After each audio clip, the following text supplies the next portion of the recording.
ഹരേ കൃഷ്ണ. ഹൈന്ദവ വിശ്വാസമനുസരിച്ച് പഞ്ചശുദ്ധി പാലിച്ചാൽ അവിടെ ദൈവിക സാന്നിധ്യമുണ്ടാവും.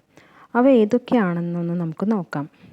ശരീരശുദ്ധി, മനഃശുദ്ധി, സ്ഥലശുദ്ധി, ദ്രവ്യശുദ്ധി, പിന്നെ മന്ത്രശുദ്ധി. ഉച്ചയ്ക്ക് മത്സ്യമാംസങ്ങൾ കൂട്ടി ഊണ് കഴിച്ചതിന് ശേഷം വൈകിട്ട് ക്ഷേത്രത്തിൽ പോകാൻ പാടില്ല. ഇതാണ് ശരീരശുദ്ധി കൊണ്ട് ഉദ്ദേശിക്കുന്നത്. അടുത്തത് മനഃശുദ്ധി. പ്രാർത്ഥനയുടെ ഇടയിൽ പല ചിന്തകൾ പാടില്ല. ഇത് നിയന്ത്രിക്കാൻ പ്രാണായാമം ചെയ്താൽ മതി. സ്ഥലശുദ്ധി. പ്രാർത്ഥിക്കുന്ന സ്ഥലം നല്ല വൃത്തിയുള്ളതായിരിക്കണം. ഒരു പാത്രത്തിൽ വെള്ളമെടുത്ത് അതിൽ തുളസിയില ഇട്ട് അതിൽ കൈതൊട്ട് പുണ്യാഹ മന്ത്രം ജപിക്കുന്നത് അത്യുത്തമം. അടുത്തത് ദ്രവ്യശുദ്ധി. വിളക്കും തിരിയും എണ്ണയും ഒക്കെ വൃത്തിയുള്ളതായിരിക്കണം. മന്ത്രശുദ്ധി. മന്ത്രങ്ങൾ തെറ്റായി ജപിക്കാൻ പാടില്ല. കേരളത്തിൽ മിക്ക ഹൈന്ദവ വിശ്വാസങ്ങളുടെയും വീടുകളിൽ രാവിലെയും വൈകിട്ടും നിലവിളക്ക് കൊളുത്തി പ്രാർത്ഥിക്കാറുണ്ട്. നിലവിളക്ക് കൊളുത്തുമ്പോൾ ചില കാര്യങ്ങൾ ശ്രദ്ധിച്ചില്ലെങ്കിൽ വലിയ രീതിയിലുള്ള ദോഷമാകും വന്നു ചേരാൻ പോകുന്നത്. ഒരിക്കലും വെറും നിലത്ത് വിളക്ക് കൊളുത്തി വെക്കരുത്.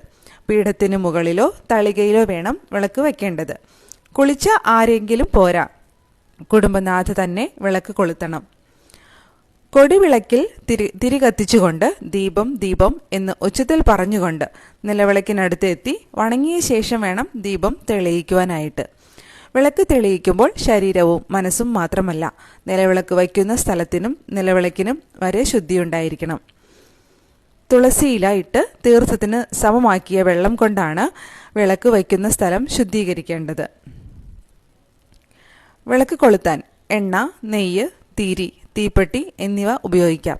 പക്ഷേ തീപ്പെട്ടി ഒരിക്കലും പൂജാമുറിയിൽ സൂക്ഷിക്കാൻ പാടില്ല. പാചകം ചെയ്ത എണ്ണയോ വെള്ളം കലർന്ന എണ്ണയോ നിലവിളക്കിൽ ഒരിക്കലും ഉപയോഗിക്കരുത്. വിളക്ക് കൊളുത്താൻ എള്ളെണ്ണയാണ് ഏറ്റവും ഉത്തമം.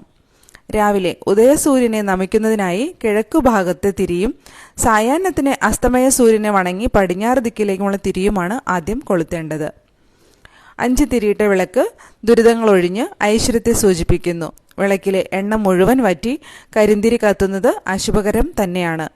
നിത്യവും വിളക്ക് കഴുകി തുടച്ച് വൃത്തിയാക്കാനും മറക്കരുത്. ഏതെങ്കിലും അശുദ്ധി കുടുംബത്തിന് മൊത്തം ബാധിക്കുന്നുവെന്ന് ഉറപ്പ്.